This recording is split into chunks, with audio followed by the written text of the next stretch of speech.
Hola, queridos estudiantes, me da mucho gusto nuevamente saludarlos. Esta es ya nuestra tercera reunión sobre sistemas alternativos y aumentativos de la comunicación. Me presento nuevamente, mi nombre es Beatriz Gutiérrez Campos y yo soy docente de la Escuela Normal de Especialización. Voy a empezar a compartir mi pantalla. De acuerdo. Entonces, bien, si ustedes recuerdan, justamente estamos haciendo un fortalecimiento de la materia de sistemas alternativos y aumentativos de la comunicación. Lo que respecta a mí tiene que ver con los sistemas alternativos respecto a la discapacidad auditiva. Y pues vamos a cuestionarnos y a resolver si es que la lengua de señas mexicana es o no un sistema alternativo y aumentativo de la comunicación. Vamos a partir de nuestra definición que ya hemos venido trabajando en las otras sesiones reiteradamente, pero analizándolo de acuerdo a lo que nosotros pretendemos debido a la sesión. Recordemos que este término lo obtenemos del glosario de términos de discapacidad, pero a su vez está en las diferentes leyes y convenciones de nuestro país. Y nos habla que la discapacidad auditiva es la restricción en la función de la percepción de los sonidos externos. Cuando la pérdida es de superficial a moderada, se necesita el uso de auxiliares auditivos. Entonces, cuando nosotros notamos, cuando ya se hizo el diagnóstico, ¿se acuerdan de todo lo que ya pasamos en el proceso de observación, de entrevista, de ese diagnóstico? Al estudiante seguramente de acuerdo a su seguimiento clínico, y al tipo de pérdida que tiene, se le va a prescribir el uso de algún auxiliar auditivo de acuerdo a su pérdida. Pero es importante que nosotros recordemos, como vimos en la sesión pasada, que el auxiliar auditivo no es como los lentes, que yo me los pongo y parpadeo un poco y ya me adapté a mi nueva visión y ya veo bien. No, en el caso del auxiliar auditivo, estos pues sí, empiezan a ser bocinas o antenas que empiezan a percibir el sonido, pero no logro diferenciar la cantidad de estímulos que yo percibo. Es decir, mi audición lo que va a hacer es limpiar toda la señal, y priorizar. Por ejemplo, si yo estoy escuchando una canción, pues yo priorizo la letra de la canción y mi artista favorito sobre que pasó un avión, sobre que alguien pasó tocando una bocina o un claxon, sobre los ruidos, sobre las conversaciones, porque a lo mejor esa es mi prioridad. De repente, si sigo escuchando la misma canción, pero me habla mi mamá, me habla mi novio, me entra una llamada, etcétera, entonces seguramente yo voy a atender. No dejo de escuchar la canción, pero mi atención se focaliza hacia la persona que me está dirigiendo, se está dirigiendo para conmigo y está conversando conmigo. Y yo lo puedo atender, le puedo responder y no dejo de escuchar la canción, pero centro justamente mi atención en ahora esa persona y la forma en la que yo voy a responderle. Entonces, lo que sucede con un auxiliar auditivo es que va a captar todos los estímulos, todos los ruidos, todas las alertas, la voz humana, y llega un momento en que es tan fuerte la cantidad de estímulos que la persona no logra identificar la voz humana y las acciones que tenemos que realizar, pues del resto de los sonidos. Y es fácilmente que una persona que es usuaria de auxiliar auditivo se distraiga por los ruidos que entran. Si está habiendo un ruido en la ventana, pues entonces él va a dirigir hacia allá. Si a alguien se le cayeron cosas o se empezaron a reír, pues él se va a dirigir hacia donde se escucha más estruendoso, y es un estudiante que va a estar perdiendo la atención constantemente. Entonces, por eso es que es importante que nosotros comprendamos que sí, va a haber un uso de un auxiliar, de una tecnología de auxiliares auditivos, pero eso no compensa al 100%. Puede ser la tecnología más avanzada, pero a esa persona hay que enseñarle a utilizar la tecnología. Comentábamos el ejemplo de: puedo tener el iPhone Pro 5000 última generación, pero si no lo sé utilizar, pues aunque tengo todas las funciones, pues voy a tener el aparato, pero no voy a saber usarlo. Lo puedo usar de matamoscas, lo puedo usar de pisapapeles, se me ocurre que a lo mejor lo meto a lavar, ¿no? Pero lo voy a echar a perder porque no sé utilizarlo. Entonces, a las personas que tienen estas pérdidas, auditivas y que se les prescribe un auxiliar auditivo, pues lo ideal es que se les enseñe a utilizar ese auxiliar auditivo y que pues ellos adquieran la lengua oral a través de la retroalimentación de esta información que se recibe por esa vía auditiva, pero hay que enseñarlo a comprender la voz humana, a eliminar los sonidos ambientales, los ruidos o a ver qué ruidos puede priorizar, porque tampoco un auxiliar auditivo por mucha tecnología que tenga, puede eliminar todas esas señales audibles, porque puede ser que va en la calle, escucha el claxon de un tráiler y lo atropellan, porque, bueno, a lo mejor se escucha, pero él no lo escuchó, no lo percibió porque su auxiliar no lo captó. Entonces, tampoco los auxiliares, aunque muchos tienen muchas tecnologías muy avanzadas, no pueden eliminar del todo ese tipo de sonidos porque se requieren para la vida diaria. O sea, son cosas que aún así se requieren para la vida diaria. Entonces, se dice que cuando la pérdida no es funcional para la vida diaria, la adquisición de la lengua oral no se da de manera natural. Al no utilizarse de manera natural, pues es que los chicos tienen que estar asistiendo a terapias de lenguaje para esta rehabilitación del sentido auditivo, es decir, para que ellos puedan utilizar estos restos auditivos, lo poco que tengan, con otro tipo de medidas que también apoyen a la compensación de esta audición por mínima que sea. Y por otro lado, también tiene que ver con que tiene que empezar a habilitar su voz, es decir, no hay sordo mudo. ¿Se acuerdan que ya nos habíamos hablado de ese tema? No es que por ser sordo sea mudo, no, es que tiene que desarrollar la comunicación oral. Entonces, en este sentido, la persona al asistir a sus terapias, él empieza a educar sí, a educar más bien, a educar su audición y a aprender a hablar de manera pues artificial, no convencional como nosotros lo hacemos desde pequeños, sino que tiene que forzosamente tener una mente artificial para poder aprender pues, o tener esa adquisición de la lengua oral. Entonces, como no se da de manera natural, cuando la pérdida es muy profunda, en ocasiones o en la gran mayoría de las ocasiones, los estudiantes con estas pérdidas auditivas van a estar priorizando la visión como principal vía de información para aprender y comunicarse.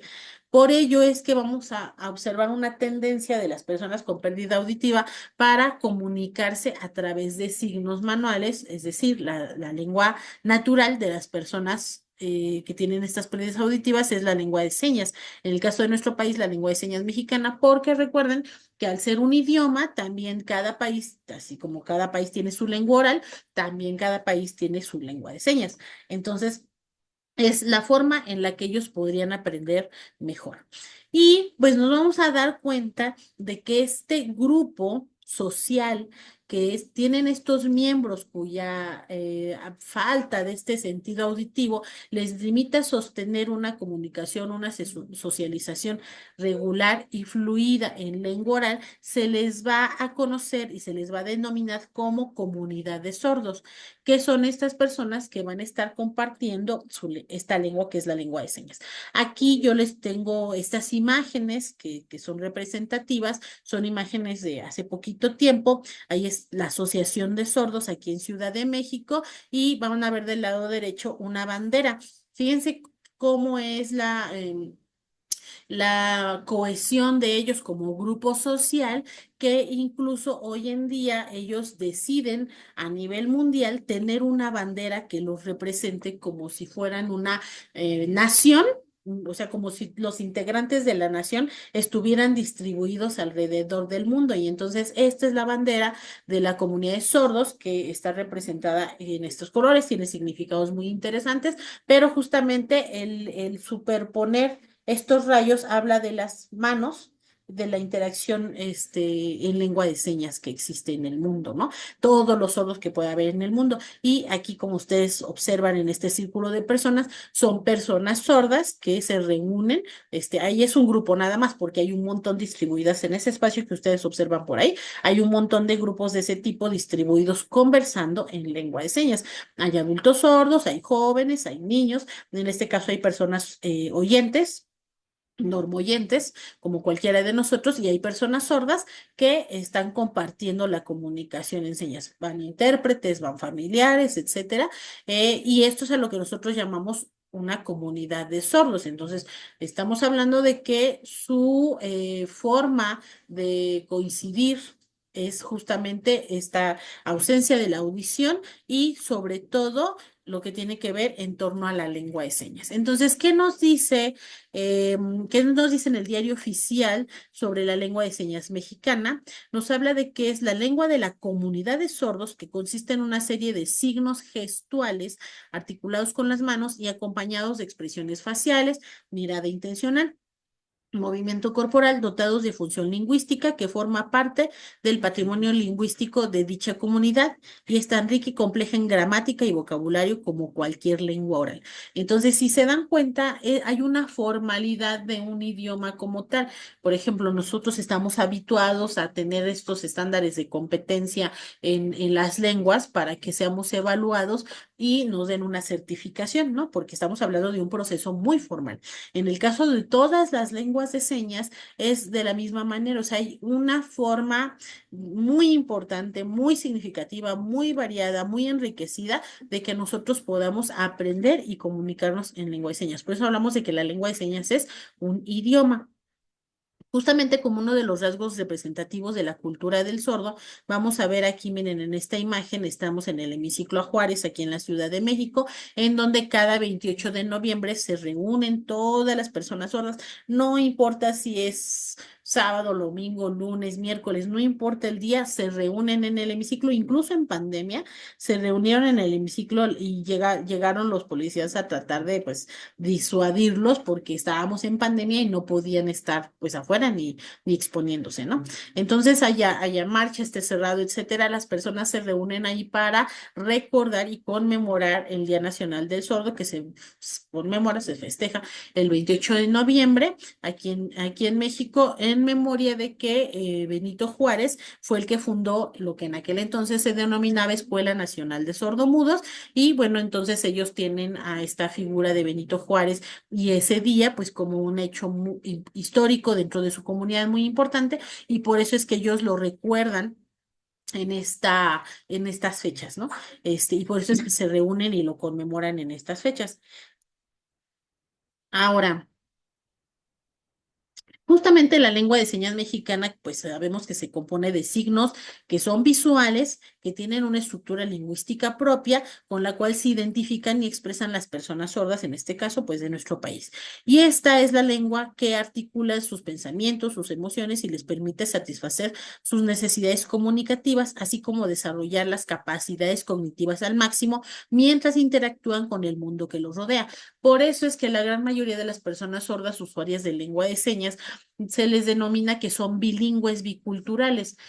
¿Por qué son biculturales? Porque están inmersos en la cultura del sordo, en una cultura visual y en el caso de que están dentro o incorporados con todos nosotros los oyentes, pues tienen que tener un proceso de aculturación con nuestras costumbres oyentes, con todo lo que nosotros hacemos en torno al sonido y a nuestra forma de comunicación. Y son bilingües porque ellos pues manejan lo que es su idioma, o tendría que ser, bueno, es el idioma de estas personas que justamente desarrollan y aprenden lengua de señas y además el español. En este caso, la forma en la que ellos aprenden el español es en el formato escrito principalmente, aunque también lo pueden aprender de forma oral, como ya comentamos hace un rato, pero estamos hablando de que una persona ya es bilingüe con el hecho de que él sepa escribir en español y sea usuario o sea asignante de la lengua de señas. Por ahí, bueno, les dejo esa liga que es para que ustedes consulten esta información. Entonces, vamos a ver ahora un video que nos habla de las lenguas de señas. O sea, ¿las lenguas de señas son lenguas o son sistemas alternativos y aumentativos de la comunicación? Vamos a ver el video.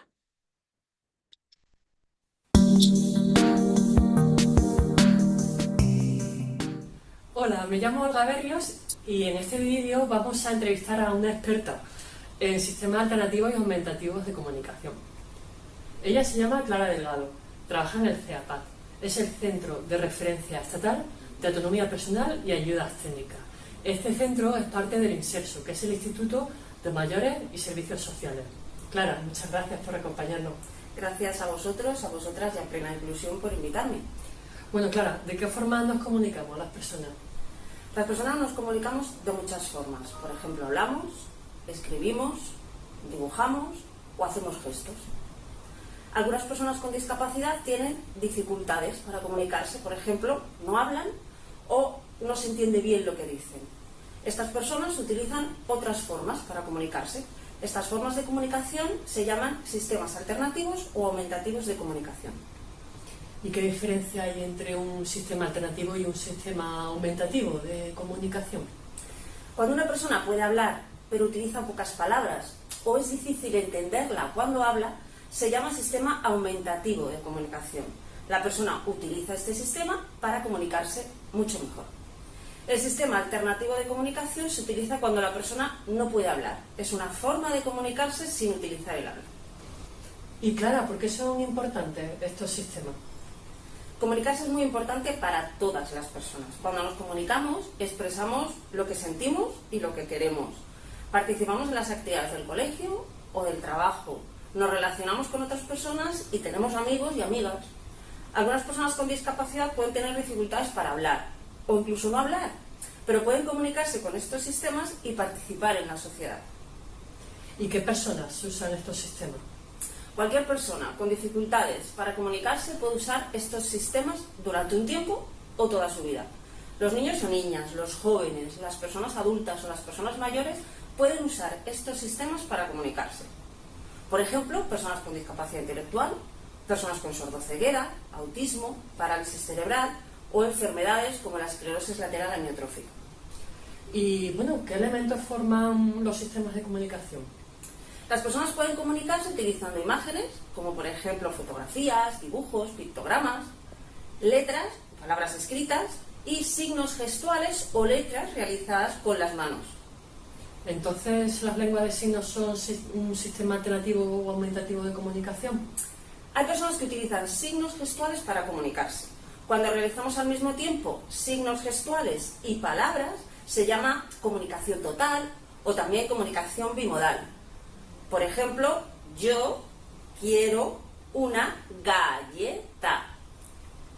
En estos casos es un sistema aumentativo de comunicación. La lengua de signos es diferente. La lengua de signos española es una lengua reconocida por una ley. En el ejemplo anterior, algunas personas sordas eligen comunicarse en lengua de signos. Es su lengua. Además hay lenguas de signos diferentes como los idiomas. Por ejemplo, la lengua de signos española y la lengua de signos catalana. ¿Y cómo se utilizan las imágenes o las palabras para comunicarse? Las imágenes y las palabras se colocan en un cuaderno, en un tablero o en un programa informático. En los cuadernos y tableros la persona señala la imagen o la palabra que quiere expresar y nosotros la decimos por ella. ¿Qué te pasa?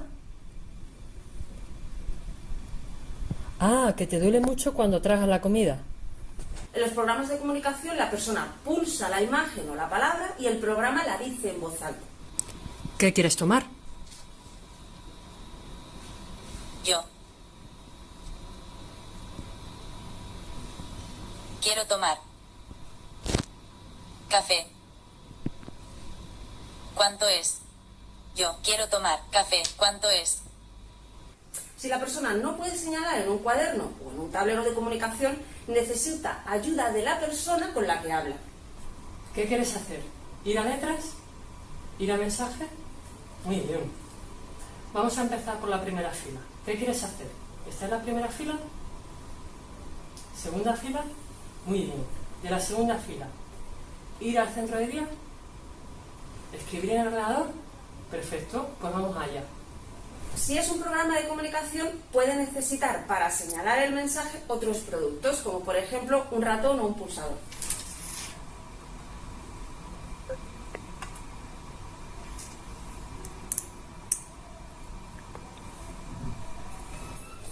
¿Qué hay que hacer para hablar con una persona que usa estos sistemas? Comunicarse con estos sistemas es más lento, por eso es muy importante dar tiempo a la persona para comunicarse y ser pacientes. Tenemos que esperar a que termine de comunicar el mensaje que nos quiere decir, porque la persona usa estos sistemas para comunicarse con cualquier persona y en cualquier lugar. Por eso es importante que la sociedad conozca estos sistemas de comunicación y sepa cómo comunicarse con estas personas. ¿Comunicarse entonces es un derecho de las personas? Cuando nos comunicamos podemos ejercer derechos. Por ejemplo, podemos comunicar a nuestra persona de apoyo a qué queremos votar, o participamos en una asociación y expresamos nuestras opiniones. Pues qué interesante, Clara. Muchas gracias por compartir tu tiempo y tu conocimiento con todas y todos. Muchas gracias a vosotros y a vosotras por invitarme.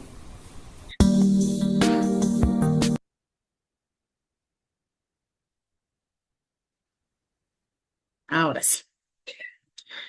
Bien, entonces estamos justamente,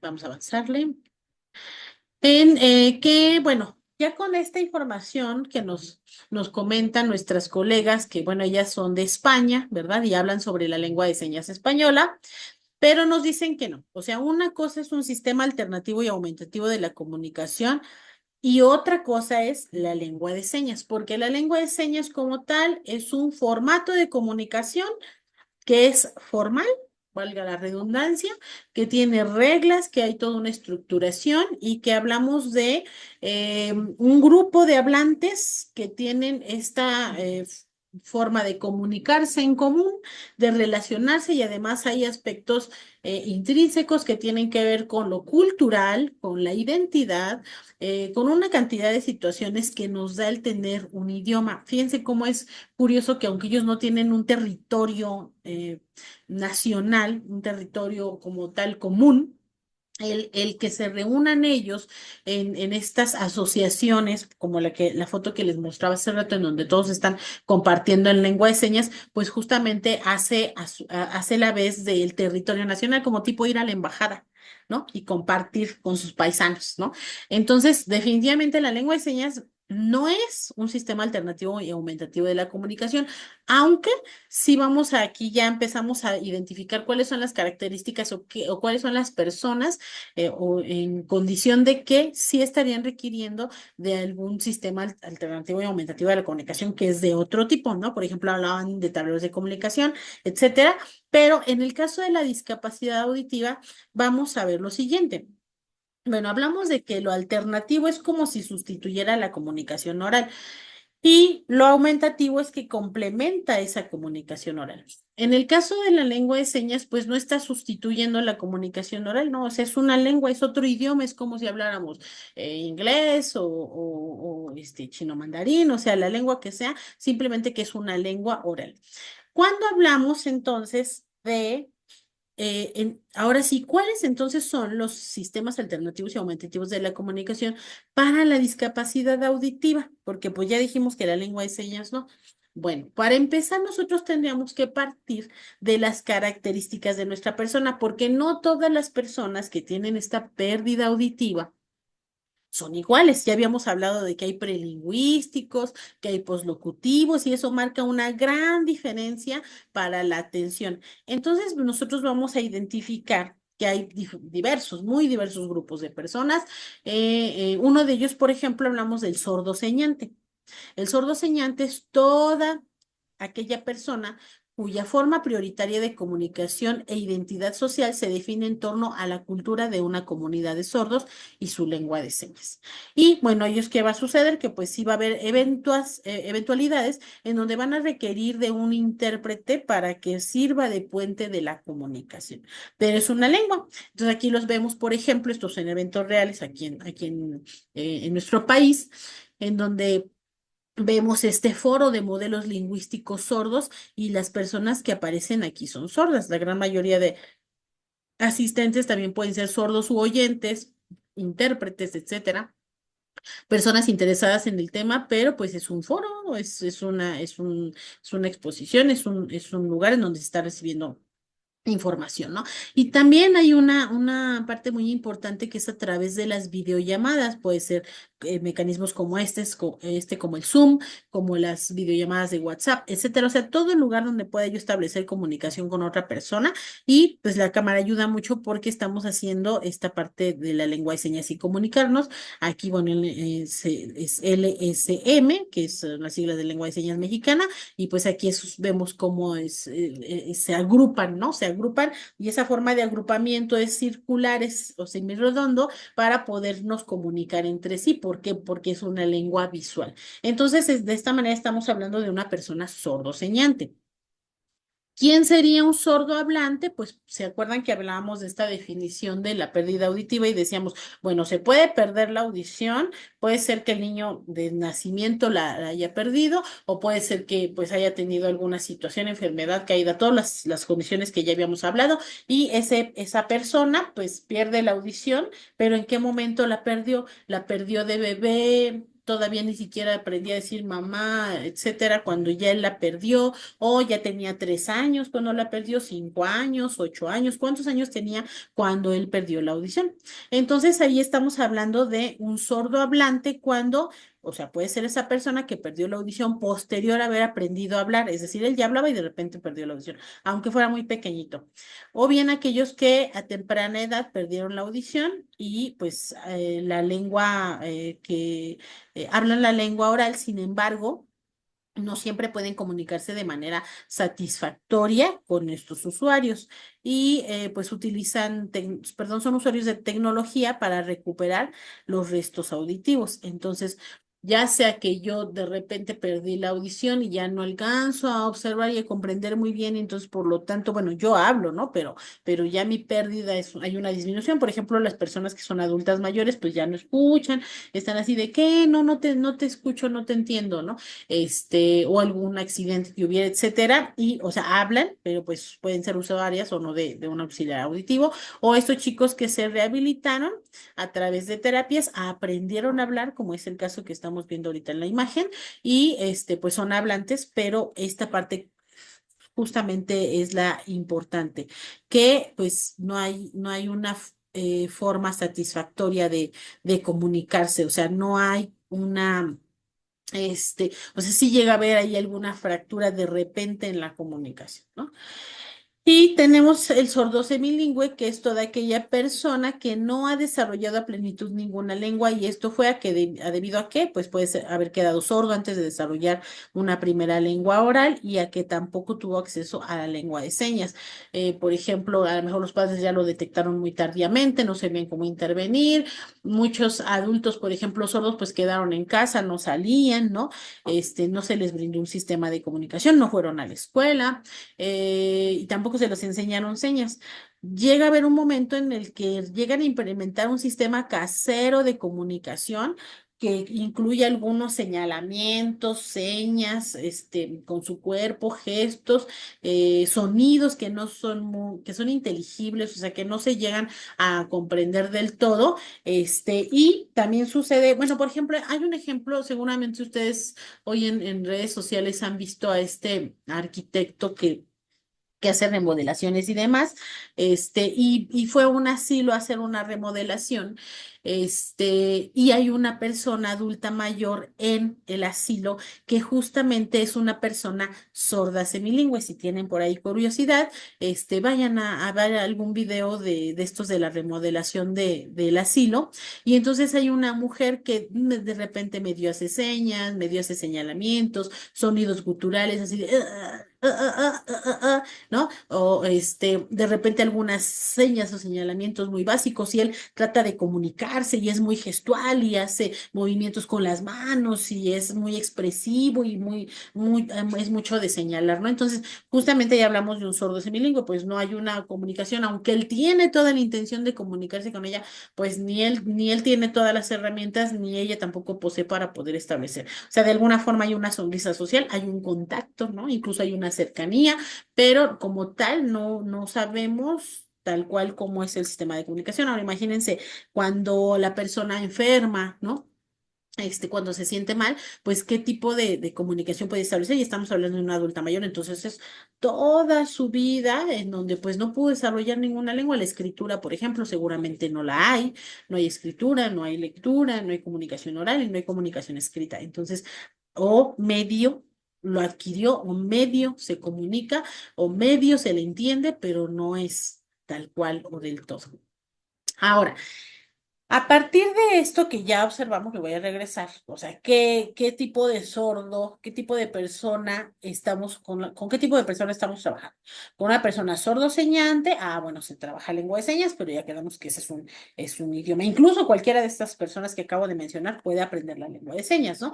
Es una persona sordo hablante, perdón.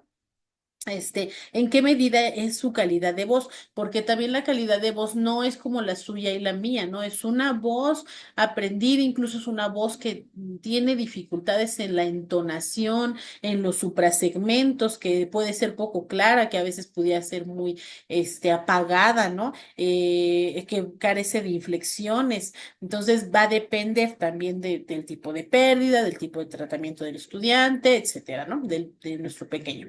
Y pues el sordo semilingüe, pues estas condiciones que va a depender mucho de cómo nosotros podemos comunicarnos con ellos. Entonces, ¿qué ahora sí podría ser un sistema alternativo, aumentativo de la comunicación? Pues por un lado, la dactilología. ¿Qué es la dactilología? Es el uso formal del deletreo de señas para presentar una palabra de manera asignada, puesto que no se tiene representación auditiva visual, pero sí una representación auditiva, pero sí una visual manual. ¿Qué quiere decir? Que, por ejemplo, si yo te digo, ¿no? Pues auditivamente la persona no sabe qué se oye. Incluso algo muy importante de destacar es que el auxiliar auditivo de las personas, a menos que sea un implante coclear así de última generación, pero en general un auxiliar auditivo no capta la propia voz, o sea, capta el resto, los otros sonidos, pero la propia voz no. La mayoría de las personas que son sordohablantes no saben ni siquiera cómo suena su voz. Entonces, ellos pues emiten la voz, hacen el acto por toda esta terapia que recibieron, pero no tienen esa conciencia del sonido. Entonces, si yo te digo la de dedo, pues o sea, me quedé en la misma, ¿no? O sea, y si yo hago, ts, o sea, son fonemas, son sonidos, ¿se acuerdan que habíamos hablado de los sonidos, unidades mínimas sin significado? Carecen de significado. Entonces, seguramente yo auditivamente no voy a saber. Entonces, si yo estoy escribiendo y estoy copiando una palabra y entonces yo no sé si digo, por ejemplo, papá o mamá, porque ambas son bilabiales, y entonces yo hago, o sea, ¿cuál es la diferencia? No alcanzo a distinguirla, ¿no? Muy probablemente no alcanzo a distinguirla. Entonces, ¿cómo complemento para el momento de la escritura y para saber a quién me estoy refiriendo? Bueno, pues con dactilología. Entonces yo digo, estoy diciendo papá. Y entonces hago P-A, ahí dice papá. O hago mamá, ¿no? O con M, voy señalando. Entonces, a veces hay palabras que no podemos articular o que son inaudibles o complicadas para articular, como los fonemas guturales, que son los que implementan la G, ¿no? Por ejemplo, gato, y a lo mejor el chico dice ato, pero no sabe decir J. Entonces yo le digo, aquí, gato, gato, entonces con G, ¿no? Se escribe con G o se dice con G. Entonces, esta dactilología ayudaría a, pues, ir implementando, aumentando la comunicación cuando pudiera llegar a haber una confusión. Tenemos la lectura labial. Bueno, de hecho, la lectura labial es la que se les enseña a ellos para que ellos puedan complementar la audición que pueden rescatar. O sea, estamos hablando de que ellos rescatan aproximadamente, por muy buen auxiliar que sea y terapias que tengan y demás, o sea, máximo están rescatando un 40% de la audición. El resto tienen que ellos a hacer uso de esos recursos visuales y esta lectura labial. Entonces aquí tenemos un ejemplo, ¿no? Si se dan cuenta, vean cómo todas estas son formas de los labios de manera diferente y pues bueno, eso es una ejemplificación, pero de acuerdo al fonema, Tan solo si ustedes ven ahorita mis labios, pues qué tanto alcanzarían a identificar lo que yo digo si le quitara el audio y nada más quedara yo así, ¿no? ¿Qué tanto alcanzarían a rescatar? Ahora hay que identificar que todos somos diferentes para comunicarnos oralmente. Entonces hay personas que son muy serias, muy expresivas, entonces todo el tiempo pueden estar así y apenas moviendo los labios, porque así es su carácter, así es su personalidad, ¿no? Y hay personas que son muy eufóricas, se mueven mucho, hacen muchas gesticulaciones, todos somos diferentes. Entonces, aunque la persona tenga este acto de la lectura labial, no es así de sencillo, porque tengo que estar observando y fijándome en las muecas que haces, en los movimientos, en cómo tú articulas, o a lo mejor hasta nosotros mismos tenemos esos problemas para articular ciertos sonidos y los omitimos o no los hacemos, y entonces es la persona que tiene que estar así como adivinando todo el tiempo, centrando su atención y es cansado. Entonces es muy importante que nosotros comprendamos que aún, o sea, porque decimos, tiene lectura labial y lo vemos en las películas, no, pues es que es una película de espías, y hay alguien que tiene lectura labial y está desde muy lejísimos viendo con unos binoculares y te dice exactamente el mensaje. Pues no, o sea, no, o sea, también es así como un poquito de mentira, es ficción, porque no hay alguien que así 100% así, o sea, es complicado porque a lo mejor con la cercanía que pueda tener con mi mamá, con mi hermano, con mi pareja, puedo yo acostumbrarme a esa persona, ¿no? A veces, a lo mejor no traigo lentes, no puedo ver de lejos, pero yo por la pura figura, silueta y forma de caminar, aunque esté bien lejos y no vea, yo alcanzo a distinguir que es mi mamá, porque ya lo conozco desde muchos años, pero no es así con la lectura labial. O sea, yo cambio de persona y yo digo, ay, no, quién sabe, yo veo que hay un bulto que se me acerca, pero no sé qué es, ¿no?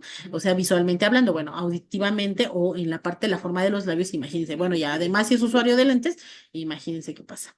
Entonces, ¿cómo podemos facilitar la lectura labial a la,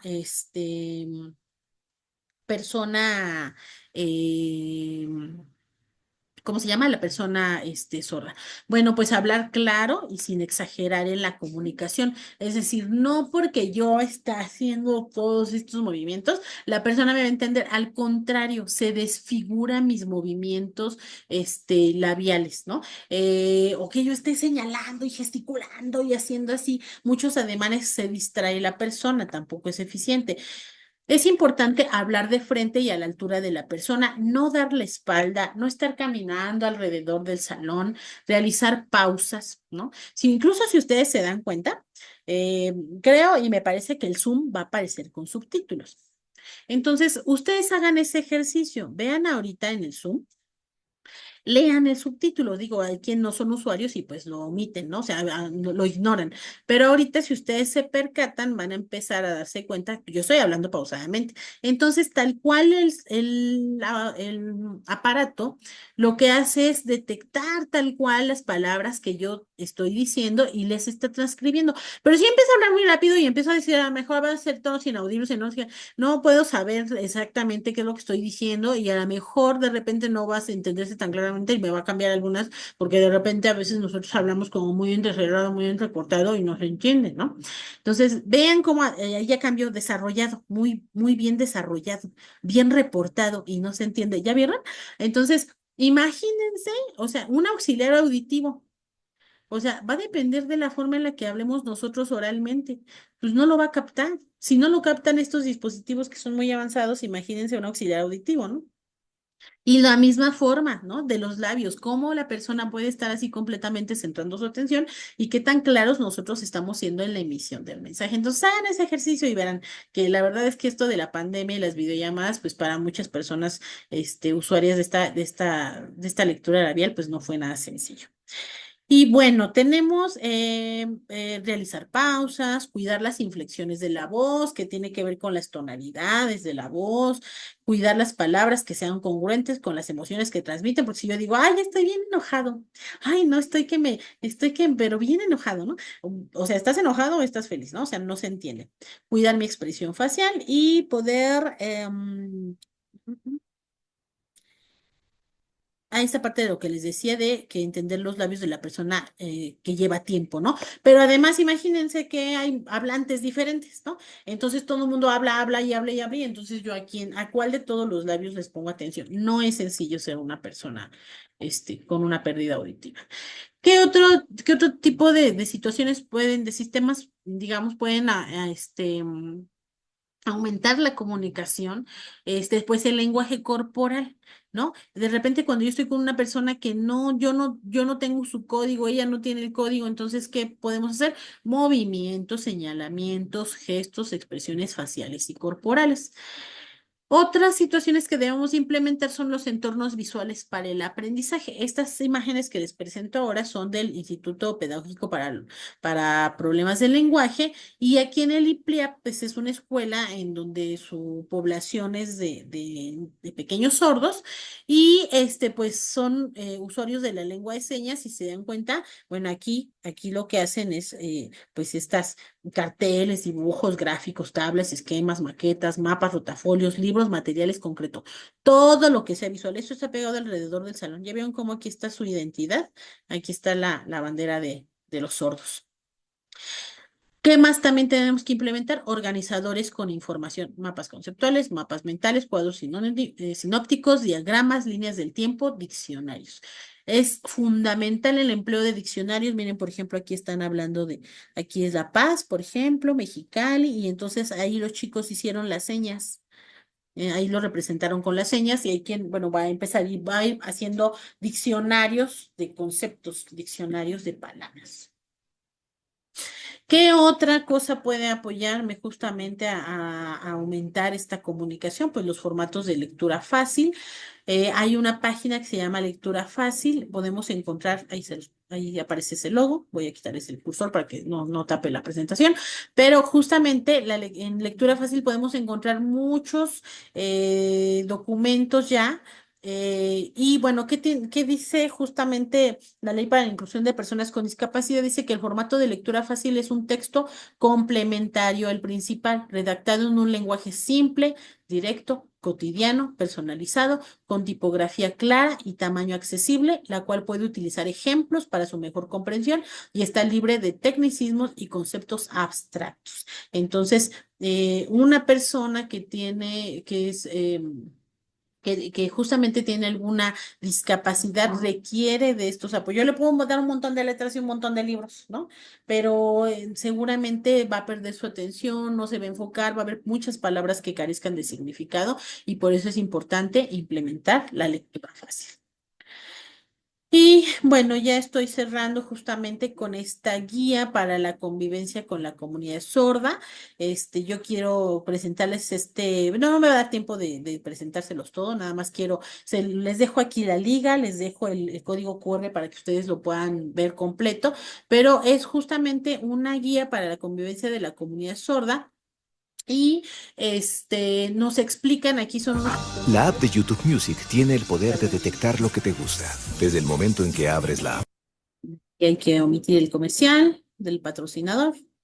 Bueno, de todas formas, el video no tenía audio, está subtitulado y es la guía para la convivencia con la comunidad sordo y son niños, padres de familia y maestros de una escuela.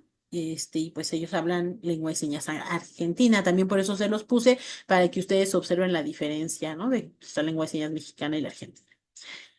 Y bueno, ahí él empieza a explicar justamente estas situaciones que hay entre la comunidad de sordos y la comunidad oyente. ¿Cómo llamar a una persona sorda? Pues no, si se dan cuenta, miren, ahí detrás, pues la niña no escucha evidentemente. Puede estar ahí su mamá gritándole, pero pues no,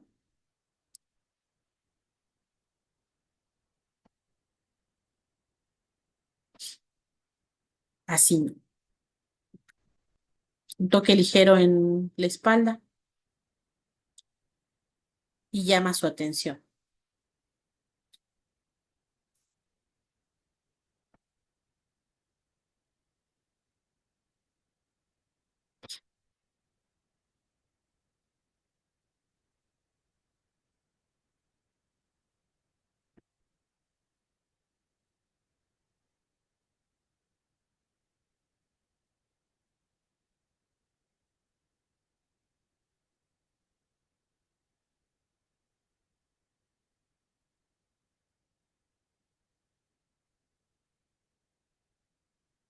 Se desorienta.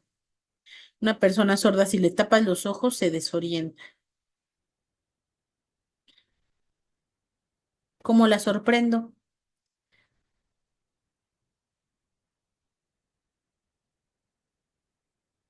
Ahora miren, es muy curioso. Yo por eso les presento este video, porque es lengua de señas argentina, pero aquí en México los sordos igual. O sea, es parte de eso, se le llama cultura del sordo, justamente, porque ellos pues en sus diferentes regiones así estilan ellos. Vean qué importante, ¿no? La privacidad, cómo mejorar la comunicación si yo no te estoy viendo. Vamos a ver un último ejemplo por cuestiones de tiempo. Yo les dejo el video, la liga, para que ustedes la vean la aprovechen, la vean, la difundan. Son como 14 minutos de esas 10 recomendaciones que ellos dan, muy interesantes. Vean cómo primero pasa la mano para decirles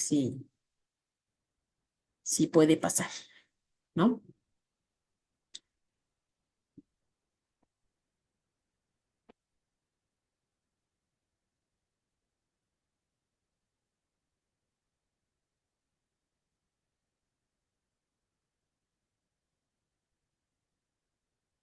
Esa última vamos a ver, pues me parece muy importante.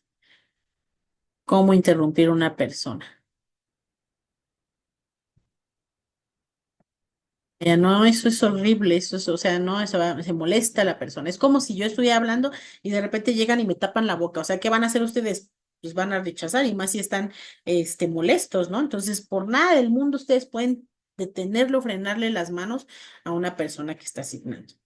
Ay, vamos a hacerla, déjenme ver. Ya hasta aquí lo vamos a dejar el video, a ver si, así ya, porque ya ven que hace ratito me equivoqué. Y entonces lo hice, no vi los controles y ya andaba yo perdiéndome. Déjenme ver si puedo, ya, me voy a quitar, no vaya a salir ahí el comercial o algo y nos va a distraer. Bueno, entonces justamente pues ahí les dejo la guía, la verdad está muy interesante el video, y tiene que ver con estas cosas que nosotros podemos también hacer e implementar con nuestros pequeños en nuestras escuelas. Y bueno, pues justamente con esto estamos dando ya el cierre a nuestro ciclo de 3 charlas que tuvimos. Les dejo la bibliografía, seguramente, espero no se me haya olvidado ninguna.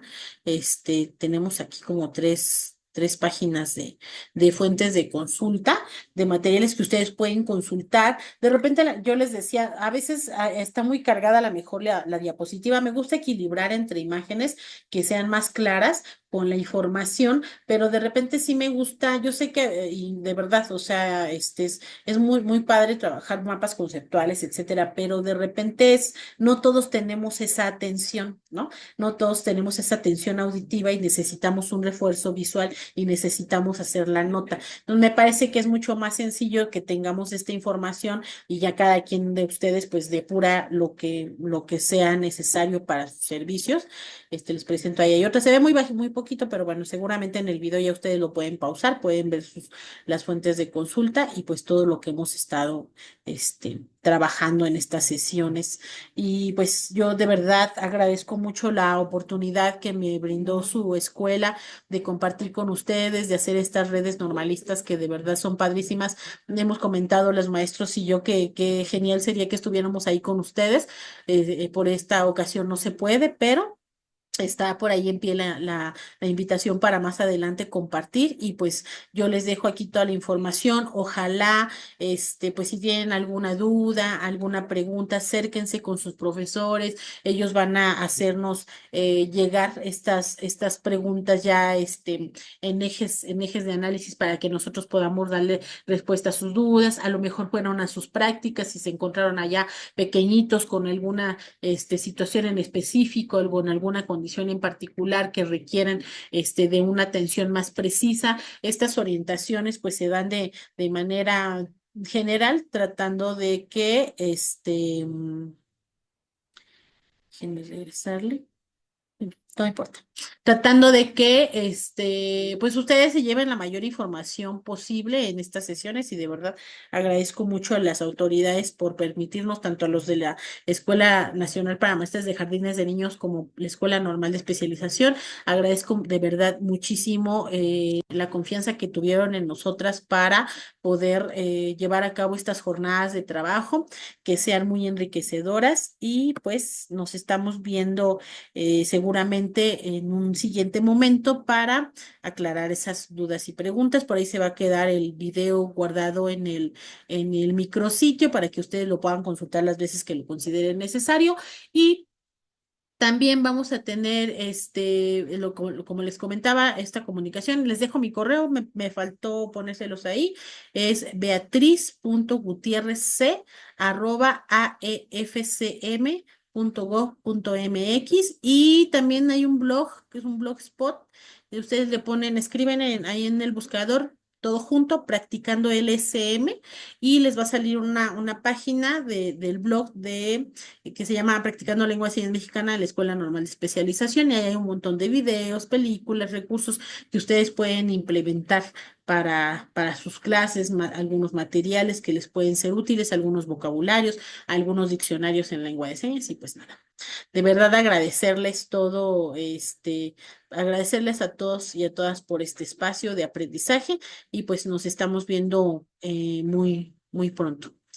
Que tengan mucho éxito y pues nos estamos viendo pronto.